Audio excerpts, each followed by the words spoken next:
It's like being catcalled. I don't owe a response to unsolicited requests from men with bad intentions. That's what Alexandria Ocasio-Cortez said when Ben Shapiro asked her to a debate back in 2018. 7 years later, she finally said yes. 2 hours after that, she whispered into her microphone, "I have nothing further to add." Subscribe now. This was the debate AOC had refused for 7 years. Alexandria Ocasio-Cortez strode into the Kennedy Center like a queen, arriving at her coronation. An entourage of 9 staffers formed around her. 2 security guards flanked her path on either side. A hair and makeup team had already spent 3 hours perfecting her look. The bold red lipstick was a deliberate callback to her first campaign, a symbol of the fighter she had become. The January evening air was crisp, but inside, the heat of anticipation was palpable. The Great American Debate had been promoted for weeks across every network. 40 million Americans had tuned in. So social media was already exploding with predictions, memes, and partisan warfare. This is going to be fun, she thought, checking her notes one final time before stepping onto the stage. He talks fast, but I connect. He quotes statistics, but I tell stories. He appeals to logic, but I appeal to hearts. Her communications director had prepared 30 different attack lines. Her policy team had compiled responses to every predictable argument from Shapiro, covering his positions on health care, to immigration, and climate change. Her social media team was ready to clip the highlights before he could even finish stammering through his rapid-fire talking points. "Remember," her chief of staff whispered as they approached the green room, "he's going to try to rattle you with his fast-talking lawyer routine. Don't let him. Stay calm. Stay human. Let him be the robot." AOC nodded, adjusting the collar of her tailored navy blazer. "I've handled Ted Yoho, and I've handled Marjorie Taylor Greene. I survived January 6th. Ben Shapiro is just a podcaster with a persecution complex and a subscription service." Her staff let out that nervous, supportive kind of laughter from people who desperately needed their boss to win. In her mind, the outcome was already a done deal. She would expose Shapiro as the cold, heartless ideologue she had always portrayed him as. She would connect with the audience through personal stories, her mother cleaning houses, and her father's death, her own struggles as a bartender. She would remind America that facts without compassion are just numbers, and numbers without context are just weapons wielded by the privileged against the vulnerable. By tomorrow morning, AOC destroys Ben Shapiro would be trending worldwide. At least, that was the plan. Ben Shapiro arrived alone, wearing a dark suit, a white shirt, and the small yarmulke pinned neatly to his head, a reminder of the Orthodox Jewish faith that had shaped his entire worldview. In his hand, he held a single manila folder that felt much heavier than it looked. He didn't need an entourage. He didn't need prep teams or communications directors or social media managers standing by with pre-written tweets. He had been preparing for this moment since August 10th, 2018, the day Alexandria Ocasio-Cortez scoffed at his polite debate invitation and called it catcalling. 7 years, 2,555 days. That was how long he had waited. And he remembered every single insult. He remembered her tweet, the one starting with, "Just like catcalling." "I don't owe a response to unsolicited requests from men with bad intentions." He remembered the media coverage that followed, how progressive outlets celebrated her savage response. He remembered the way she had painted him as a sexist predator, simply for asking her to defend her ideas in public. He remembered thinking, someday she will have to answer for this. Someday there will be nowhere to hide. Tonight was that someday. What AOC did not know, what her army of staffers and advisors and Twitter defenders could not have prepared her for, was the contents of that manila folder. The House Ethics Committee report on her Met Gala attendance from just 6 months ago. The FEC findings on her campaign finance irregularities. The exact economic projections for the Amazon HQ2 deal she had personally helped destroy. The AFL-CIO letter criticizing her Green New Deal. The Washington Free Beacon's investigation into her luxury apartment. The Daily Mail expose on her suburban Westchester upbringing. Every scandal, every contradiction, every single moment when the champion of the working class had acted like the privileged elite she claimed to oppose. Ben Shapiro knew it all. And tonight, so would America. The Kennedy Center's main stage had been transformed into a full-fledged debate arena. 2 podiums faced each other across 15 feet of polished hardwood. Behind them, a massive screen displayed the event's logo, the Great American Debate, the future of American economics. The PBS moderator, a veteran journalist known for her neutrality, welcomed the audience and introduced the rules, and each candidate would have 90 seconds to respond to questions. Rebuttals would be limited to 60 seconds. Closing statements were set for 2 minutes apiece. The rules were simple, civilized, and professional. Applause filled the room as both debaters made their way to their podiums. AOC flashed a warm smile for the cameras, her red lipstick glinting under the stage lights. Shapiro, on the other hand, stood quietly, his folder resting on the podium, his face giving nothing away. "You, Congresswoman Ocasio-Cortez," the moderator began. "You've framed this debate as a chance to show the American people that democratic socialism has real answers for real problems.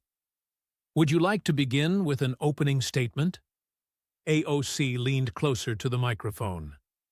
"Thank you, Margaret, and a big thank you to everyone tuning in from home." She took a brief pause, her eyes scanning the crowd. "For 7 long years, Mr. Shapiro has been asking me for a debate. And for those 7 years, I've been busy with more important things, like fighting for health care, for climate action, and for the working families left behind by politicians on both sides." A small wave of applause came from the progressive side of the room. "But I'm here tonight because America deserves to see what conservative intellectualism really looks like when it's challenged by someone who isn't a nervous college freshman." She gave a confident, almost playful smile. "Mr. Shapiro has built his entire career on owning the libs. He talks fast, hoping you won't catch how flimsy his arguments really are. He throws out statistics completely out of context. He debates college students because he's scared to take on people who can actually put up a fight." She then turned her gaze directly to Shapiro. "Well, I am not a college student. I'm a 4-term congresswoman who has survived insurrections, death threats, and the most powerful corporate interests in America. And tonight, America is going to see that democratic socialism isn't a fantasy. It's the future." This time the applause was much louder. AOC's supporters rose to their feet. Ben Shapiro waited patiently for the noise to die down. When he finally spoke, his voice was calm, almost like he was just having a chat. "Congresswoman, I do appreciate that introduction.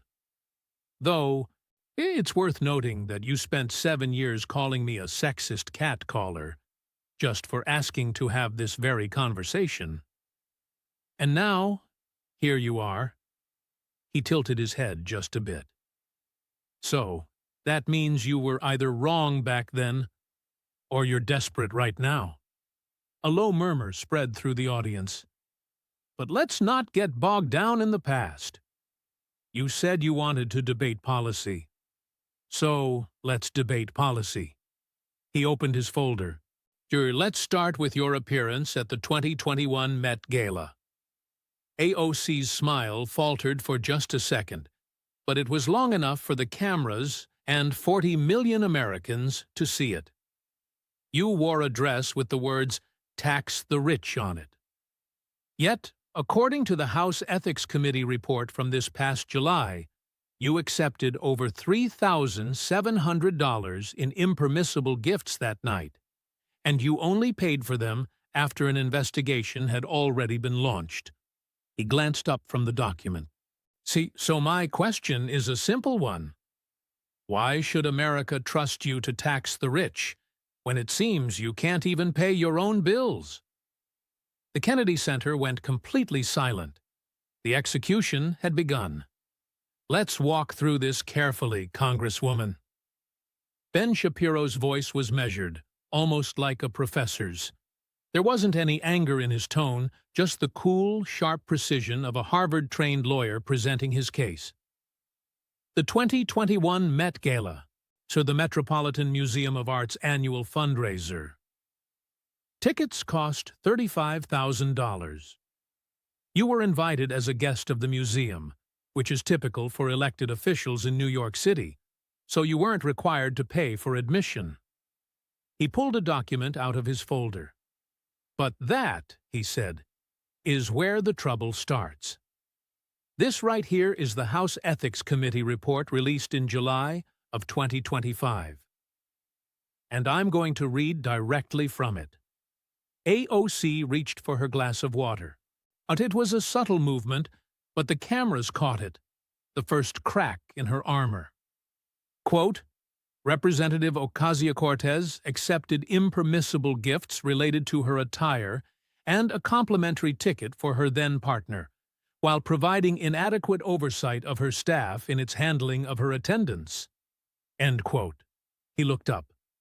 So, let's break down exactly what you received that night. A custom-designed gown from Aurora James's fashion label, Brother Veli's, designer accessories, a handbag, shoes, jewelry, professional hair and makeup services, transportation, a stay at the Carlisle Hotel arranged by Condé Nast, and a free ticket for your boyfriend, Riley Roberts, which by itself was worth $35,000. OOC stood up straighter at her podium. The Ethics Committee found no willful misconduct. I'm not finished, Congresswoman. Shapiro's interruption was gentle, yet firm. The report states, and I'm quoting here, Representative Ocasio-Cortez ultimately paid for most of the goods and services received out of personal funds, although the payments were significantly delayed and some payments fell short of fair market value. He carefully emphasized the words that followed, most payments occurred after the OCE initiated its review. OCE, of course, being the Office of Congressional Ethics. He set the document down and looked straight at her. So, let me get this straight. You wore a dress demanding that rich people pay their fair share. You accepted thousands of dollars in free gifts from a for-profit corporation. You didn't pay for them until investigators came knocking. And you want Americans to trust you with their tax dollars? AOC's grip tightened on her podium. The Ethics Committee acknowledged that I made efforts to comply with House rules, she stated. See, I was not sanctioned. I paid what was required. You were ordered to pay an additional $2,732, Shapiro said, pulling out another page. That's not an exoneration, Congresswoman. That's a bill. He held up the document so the cameras could capture it. And here's my favorite part. The report notes that you told vendors that, quote, Met Gala attendees don't normally pay for this. That was your defense. Rich people get free stuff, so you should too. He paused, and letting the irony sink in. That's the socialist champion of the working class demanding the same perks as billionaires, while wearing a dress that tells billionaires to pay up. In the green room backstage, a young progressive staffer turned to her colleague. Did we prep her for this? The colleague was already drafting a resume update on her phone. This is just the beginning, Shapiro said, turning to a new section of his folder. Let's talk about jobs, so specifically 25,000 of them. OC's face had lost its playful confidence. The smile was gone. In its place was something harder, defensive. It's fine, she told herself. He's throwing everything at once. It will overwhelm the audience. They'll see him as a bully. But deep down, in a place she would never admit to her staff, Alexandria Ocasio-Cortez was beginning to realize that something had gone terribly wrong. The Amazon HQ2. Shapiro spoke the words like a prosecutor naming the crime scene. In 2018, Amazon announced it was searching for a location for its second headquarters. They received bids from over 200 cities. New York City, specifically Long Island City and Queens, was selected as one of two winners. OC sat up straighter. This was familiar territory. She had prepared for this. Amazon wanted billions in corporate welfare. I'm going to stop you there, Shapiro said calmly. Let's establish the facts first. Then you can spin them however you like. He pulled out a chart. According to Amazon's proposal and the state's economic analysis, HQ2 would have brought the following to New York. 25,000 jobs. An average salary of $150,000 per year. A total annual payroll of $3.75 billion. Over $27 billion in new tax revenue to the state over 25 years. He looked at her. The tax incentives Amazon would have received, approximately $2.8 billion, were performance-based, meaning Amazon would only get the money if they actually created the jobs. If they didn't create the jobs, they wouldn't get the incentives. That's how performance-based incentives work. AOC leaned into her microphone. Those incentives were still a giveaway to one of the richest corporations in the world. Let me finish establishing the facts, Shapiro said. In February 2019, Amazon announced they were canceling their plans for HQ2 in New York. They cited opposition from local politicians, including you. He pulled up her tweet on the screen behind them. This is what you wrote that day. Anything is possible. Today was the day a group of dedicated everyday New Yorkers and their neighbors defeated Amazon's corporate greed, its worker exploitation, and the power of the richest man in the world. He let the tweet hang on the screen. You celebrated a congresswoman. You called it a victory. But let's look at what actually happened. He produced another chart. According to the Job Creators Network, your opposition cost New York City 25,000 jobs, by paying an average of $150,000 per year. That's $3.75 billion in annual payroll that your constituents will never see. That's young people in Queens who will never get those jobs. That's families who will never benefit from that economic activity. Those jobs would have come with massive displacement, rising rents, gentrification. And then, this is remarkable, Amazon announced later that year that they'd open an office in Manhattan anyway, without any incentives. 1,500 jobs instead of 25,000. He paused. You took a victory lap, and he showed her second tweet. Won't you look at that? Amazon is coming to NYC anyway, without requiring the public to finance shady deals, helipad handouts for Jeff Bezos, and corporate giveaways. Shapiro set the paper down. Let me do the math for you, Congresswoman, since you majored in economics. You turned down 25,000 jobs and got 1,500. That's a 94% reduction in your district. See, for your constituents. He looked at her.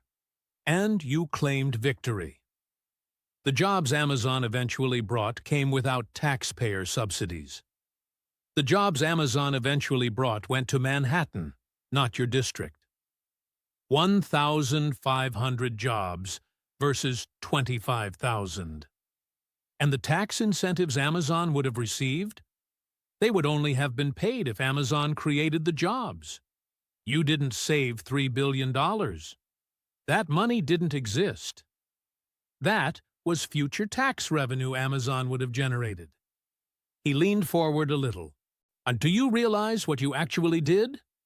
You destroyed 25,000 jobs, and then you bragged about it.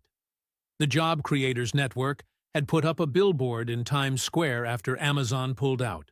It read, "Thanks AOC for 25,000 lost jobs." Shapiro didn't mention the billboard. He didn't have to. The math spoke for itself. Back in her Queens District office, staffers watched the debate in grim silence.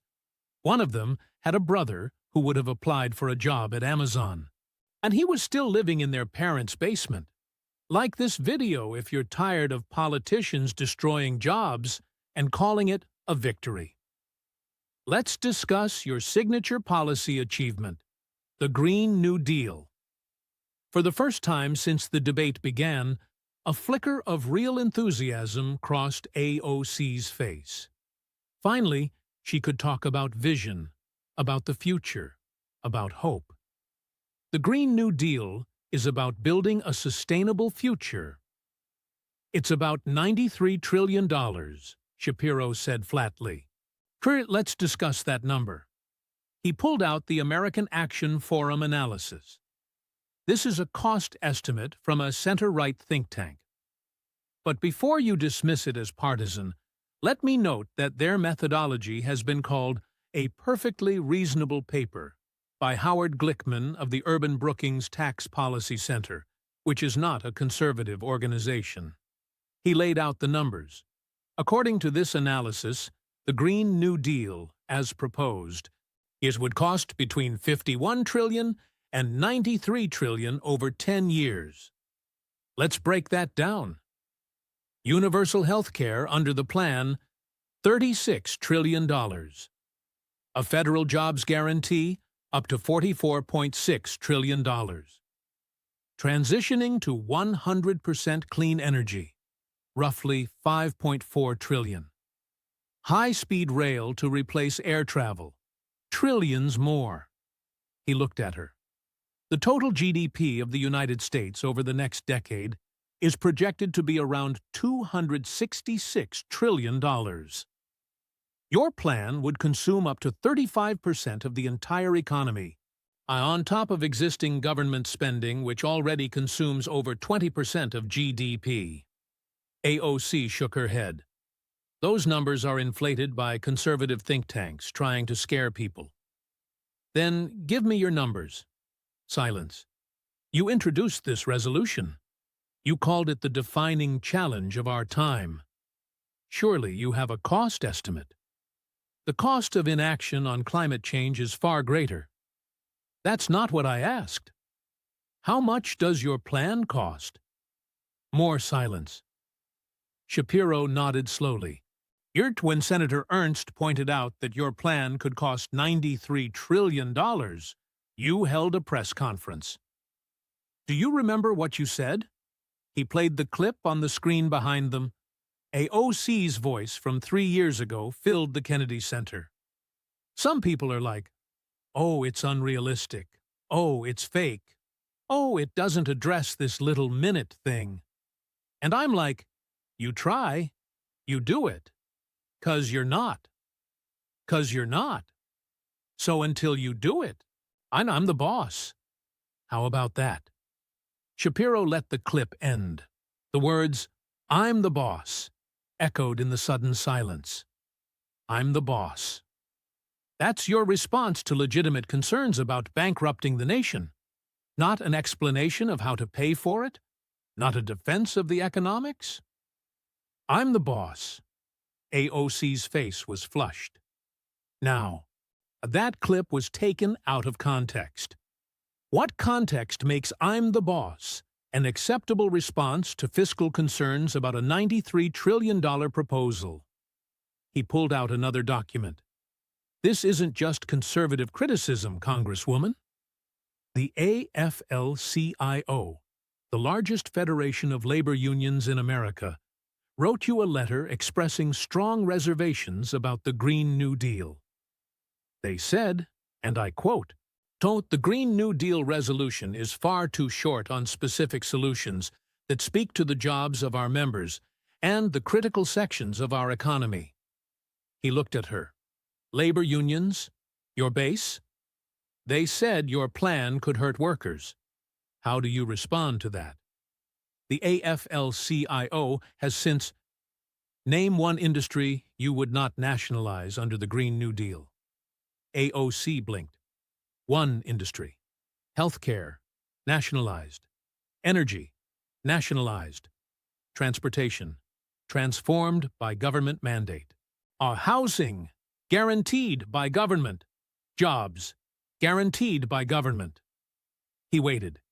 Name one sector of the economy you would leave entirely to the free market. The silence stretched for 3 seconds, then 5. You can't, Shapiro said quietly, because democratic socialism isn't about solving climate change. It's about government control of everything. And you can't admit that, because if Americans understood what you're actually proposing, they'd never vote for it. AOC's notes sat untouched on her podium. Everything her team had prepared was useless against this methodical dismantling. At MSNBC headquarters, a producer quietly removed the AOC Dominates debate, Chiron, they had prepared. Let's talk about campaign finance, Congresswoman. Shapiro's tone shifted. Somehow, impossibly, he became even more serious. Because you've made it a centerpiece of your political identity. He pulled up a video clip, and one that most of America knew by heart. It was AOC's now famous 2019 congressional hearing, where she questioned ethics experts about dark money in politics. That clip had racked up over 40 million views on Twitter alone. On the screen, you could hear AOC's voice clearly. So, we have a system that is fundamentally broken. We have these influences of big money in politics, and they're a major part of the problem. When the clip ended, Shapiro said, "Very compelling theater. You asked if there's anything that really stops politicians from being corrupted by money. You basically implied the system is rigged by the wealthy. And 40 million people watched you make that exact case." He then opened a new section in his folder. Now, let's talk about your own campaign. He pulled out an FEC document. Back in 2019, the National Legal and Policy Center filed a complaint with the FEC, alleging that you and your chief of staff, Asaikat Chakrabarti, had funneled about $885,000 from PACs to LLCs, all to avoid campaign finance disclosure rules. AOC's hands tightened on the podium. Those complaints were just filed by conservative groups with political agendas. The FEC isn't a conservative group. Let me tell you what they actually found. He started reading from the document. The FEC concluded that the brand new Congress, PAC, and the Justice Democrats, PAC, both tied to your campaign, failed to properly disclose why they sent money to brand new Congress, LLC, a company run by your own chief of staff. He then looked up. Former FEC Chairman Bradley Smith even said this setup could be a knowing and willful violation of campaign finance law, which, if it was proven, could lead to criminal penalties, including jail time. I was never charged with anything, but you weren't cleared. I either. The FEC found that the PACs didn't properly disclose where the money went. The money was just listed as strategic consulting, which tells voters absolutely nothing about how their donations were really being spent. He then set the document down. You've built your entire brand on fighting dark money. You've demanded transparency in campaign finance. And you've accused Republicans of being bought and paid for by corporate cash. He leaned forward. And yet, your own campaign funneled almost $1 million through a shell company to avoid disclosure, the very thing you've spent your entire career speaking out against. You could hear a slight crack in AOC's voice. The campaign's structure was complex, sure, but it was legal. The FEC found the disclosure was inadequate. That's not legal. That just means they couldn't prove criminal intent. He then looked directly into the camera. Oh, she gives lectures to America about dark money. She runs ads talking about corporate corruption. And all the while, her own campaign was running what a former FEC chairman called a potential knowing and willful violation of campaign finance law. His voice became quiet, almost sad-sounding. Facts don't care about your feelings, Congresswoman. And they don't care about your brand either. Back in the green room, AOC's communications director was staring at his phone. 3 different reporters had already texted him, asking for a comment on the FEC findings. He had absolutely no idea what to tell them. Let's talk about housing, Congresswoman. It's one of your signature issues, after all. He then pulled up a quote from her 2018 campaign. We need to kick luxury real estate lobbyists to the curb and defend the way of life of working people. That's what you said when you were running for office. He turned to a new document. Now let's talk about where you actually live. AOC shifted, looking uncomfortable.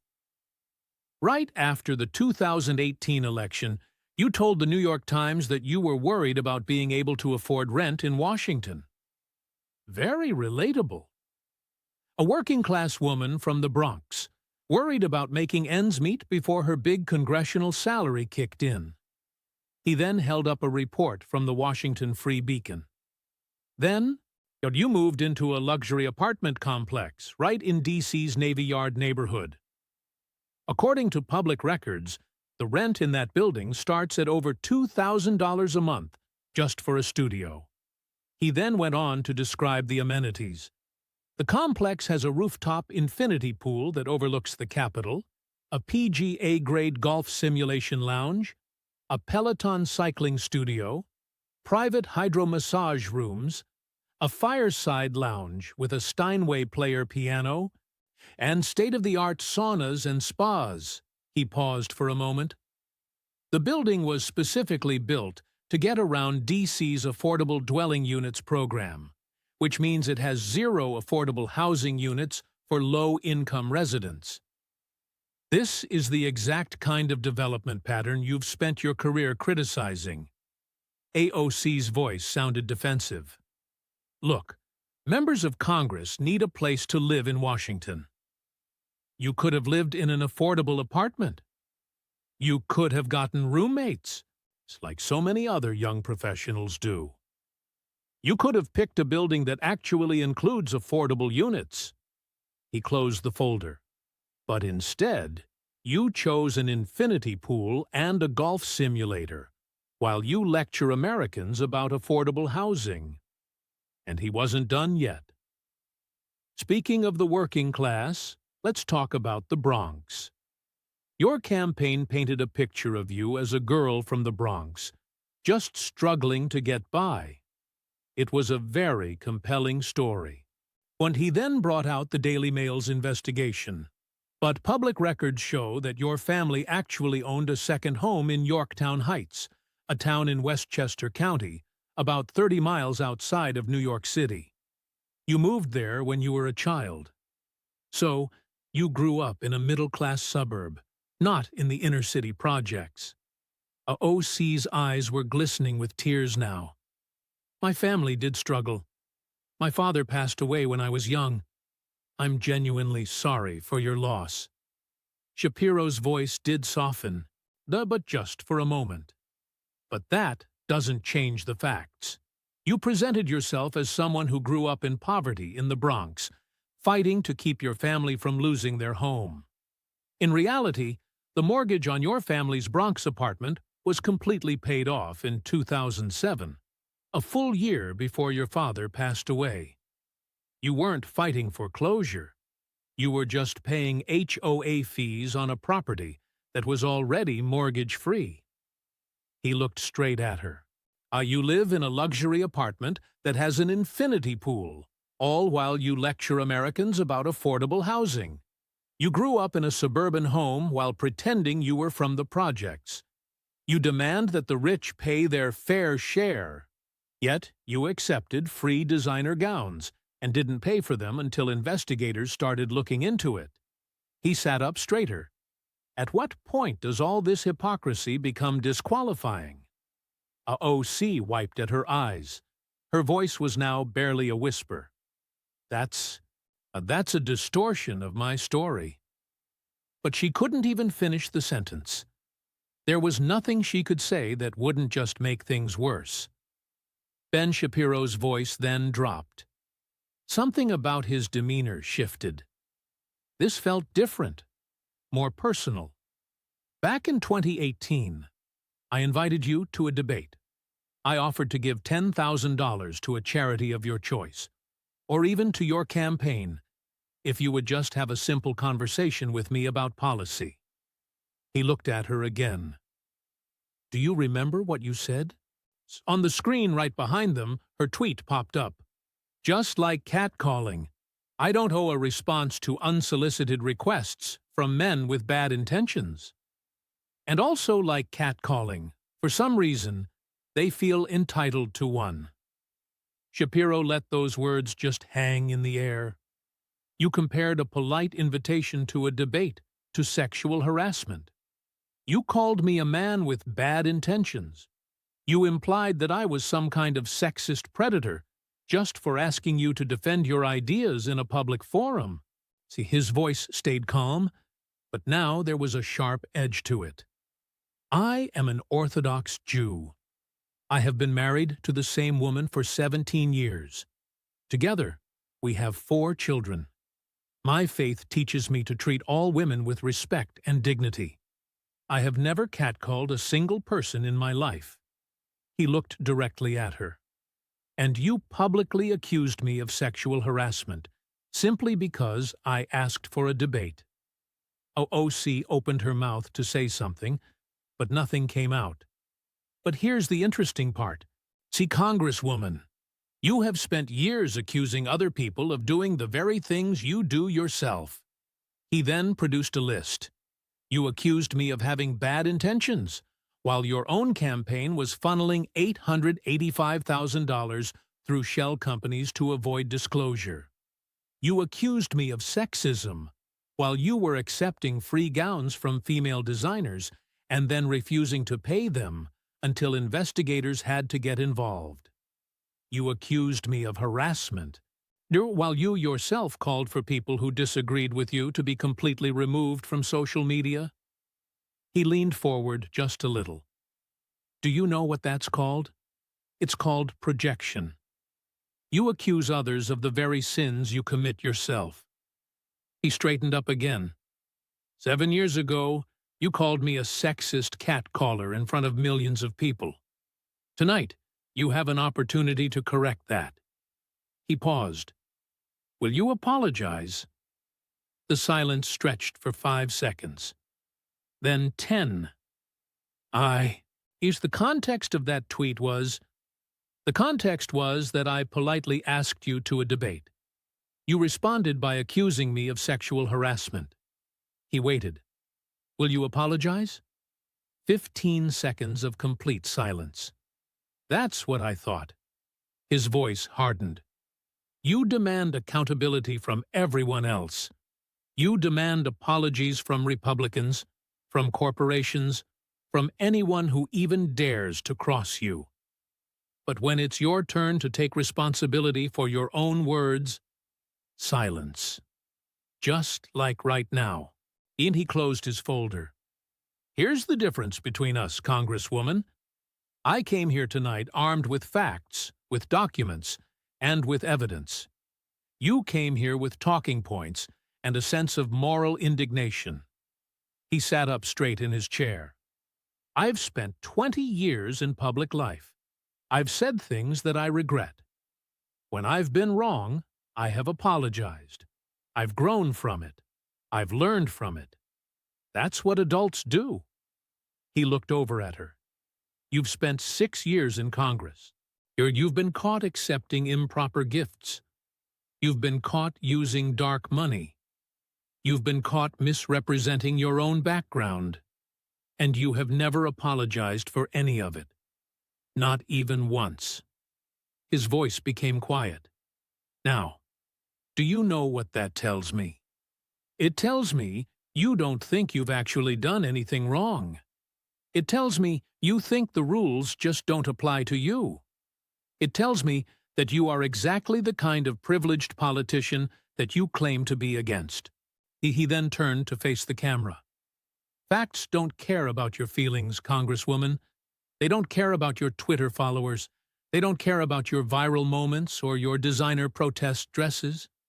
He paused. Eventually, they catch up. And tonight, they caught up. AOC's mind went completely blank. Every attack line her staff had prepared was suddenly useless. Every talking point about progressive values was now meaningless. She had called him a catcaller, a sexist, and a man with bad intentions. And he had responded with facts she simply couldn't refute. For the first time in her political career, Alexandria Ocasio-Cortez was speechless. The moderator announced, Congresswoman Ocasio-Cortez, you have 2 minutes for a closing statement. 2 minutes. It felt like an eternity of silence just waiting to happen. OC reached for the microphone. Her hand trembled, not dramatically, but just enough for the HD cameras to capture every shake. And the red lipstick that had seemed so bold 2 hours ago now looked garish under the harsh stage lights. She looked down at her notes, pages filled with prepared remarks about hope, about change, about the future of the Democratic Party. None of it seemed relevant anymore. What Mr. Shapiro has done tonight is exactly what I predicted, she said, her voice wavering. She accused him of cherry-picking facts, taking things out of context, engaging in the same kind of personal attacks that the right wing always uses when they can't argue on the merits. She was grasping at straws, and she knew it. The audience knew it. 40 million viewers knew it. The American people know who I am. They know what I stand for. They know that I fight for working families, for health care, for climate justice. She trailed off. The words sounded hollow, even to her own ears. In the green room, her chief of staff was already on the phone with crisis communications consultants. AOC tried again. Mr. Shapiro has spent his career attacking progressives. He's built an empire on division, on anger. 5 seconds of silence. I have nothing further to add at this time. The words hung in the air like a white flag. The moderator waited a moment, perhaps hoping she would continue. She didn't. Mr. Shapiro, your closing statement. Ben Shapiro stood quietly at his podium. When he spoke, his voice was almost gentle. Congresswoman Ocasio-Cortez called tonight a chance to show America that democratic socialism offers real solutions. Instead, she couldn't answer basic questions about her own record. He didn't need notes. She couldn't explain why she accepted free gifts while wearing a dress demanding the rich pay their fair share. She couldn't explain why she celebrated destroying 25,000 jobs in her own district. She couldn't explain how her $93 trillion plan would be paid for. She couldn't explain why her campaign used the same dark money tactics she denounces in others. She couldn't explain why she lives in a luxury apartment while preaching about affordable housing. He paused. And she couldn't apologize for calling me a sexual harasser simply because I asked her to defend her ideas. He looked at the camera. Tonight wasn't about left versus right. It wasn't about conservatives versus progressives. It was about accountability, about whether politicians should be held to the same standards they demand of everyone else. He straightened his yarmulke. Congresswoman Ocasio-Cortez has built her career on moral outrage, on pointing fingers, on demanding that others be better. But when the spotlight turned on her own record, she had nothing to say. He gathered his folder. Facts don't care about your feelings. They don't care about your brand or your followers or your viral moments. They just are. And tonight, 40 million Americans saw what happens when the facts finally catch up with the performance. He nodded respectfully toward AOC. Thank you for finally accepting my debate invitation, Congresswoman. 7 years was a long time to wait. The debate ended. There was no triumphant exit for AOC, no defiant soundbite, no finger-pointing at the conservative establishment. Just a woman in an expensive suit walking off stage without looking back. Her staff formed a protective barrier around her. No press questions, no Instagram Live, no tweets. For the first time in her career, Alexandria Ocasio-Cortez had nothing to say. The video hit 70 million views in 24 hours. Ben Shapiro destroys AOC trended in 42 countries. The clip of her saying, "I have nothing further to add." Those 7 words became the most shared political moment of the year. Memes exploded across every platform. There were remix videos, parody accounts, T-shirts with her frozen expression, and a dance remix of "I Have Nothing Further to Add" that inexplicably charted on Spotify. Even outlets sympathetic to AOC couldn't spin the disaster. CNN reported, Ocasio-Cortez struggles in high-stakes debate against Shapiro. MSNBC's headline was, Progressive star faces tough questions on record. The New York Times wrote, Shapiro's methodical approach leaves Ocasio-Cortez speechless. By day 2, the political fallout was undeniable.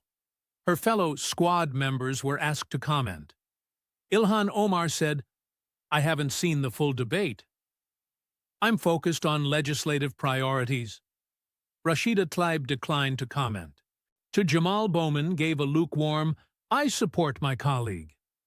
But a senior House Democrat, speaking anonymously to Politico, put it bluntly. We warned her not to do it. She didn't listen. This is what happens when you start believing your own hype. Act Blue reported that donations to AOC's campaign plummeted by 40% in the 48 hours right after the debate. Progressive donors quietly started redirecting their funds to other candidates. Her book, The Courage to Fight, which was scheduled to be released just 2 weeks after the debate, was pushed back a full 6 months. On Amazon, pre-orders for the book plunged from first place to 47th in just a single day. By day 7, the damage had spread right into her own district. A town hall meeting in Queens quickly turned hostile. A construction worker, a union member, the exact kind of person she claimed to champion, stood up and demanded answers. You cost us 25,000 jobs, he said. My son can't find work. He's 32 years old, living in my basement, while you're living in an apartment with an infinity pool. He pointed right at her. How is that fighting for the working class? AOC had no answer. Then, former neighbors from her childhood in Westchester started talking to reporters. She wasn't struggling, one of them told the New York Post. Her dad was an architect. They had a nice house. I don't know why she pretends she grew up poor. On day 3, CAOC released a written statement through her communications director. It read, "The debate format favored Mr. Shapiro's bad faith tactics over a substantive policy discussion. We remain committed to fighting for working families, Medicare for all, and climate justice. We will not be deterred by right-wing attacks." The statement said nothing about the Met Gala, nothing about Amazon, nothing about the campaign finance findings, nothing about the luxury apartment, and nothing about the cat-calling accusation. America noticed. 1 month later, a moderate Democrat announced they would challenge her in the primary. Representative Ocasio-Cortez has become more interested in Twitter followers than in serving her constituents, he declared at his campaign launch. Our district deserves someone who creates jobs, not someone who celebrates destroying them. He raised $800,000 in his very first week. 3 of AOC's senior staffers resigned. Her communications director took a job at a nonprofit. Her policy director cited a desire to spend more time with family. In her own district, her approval rating dropped from 52% to 41%, and among independent voters nationwide, it fell from 35% to just 22%. 2 weeks after the debate, Ben Shapiro gave only one interview, a podcast conversation with Jordan Peterson. "I didn't enjoy it," he said quietly. I don't enjoy watching someone's career implode. But she spent 7 years calling me a sexist, a catcaller, a man with bad intentions. She accused me of harassment simply for asking her to defend her ideas." He paused. "At some point, you have to say, enough. Either debate your ideas or stop claiming you have them." Peterson then asked about AOC's future. "She's talented. She's charismatic. She connects with people emotionally in ways most politicians can't. Those are real skills," he sighed.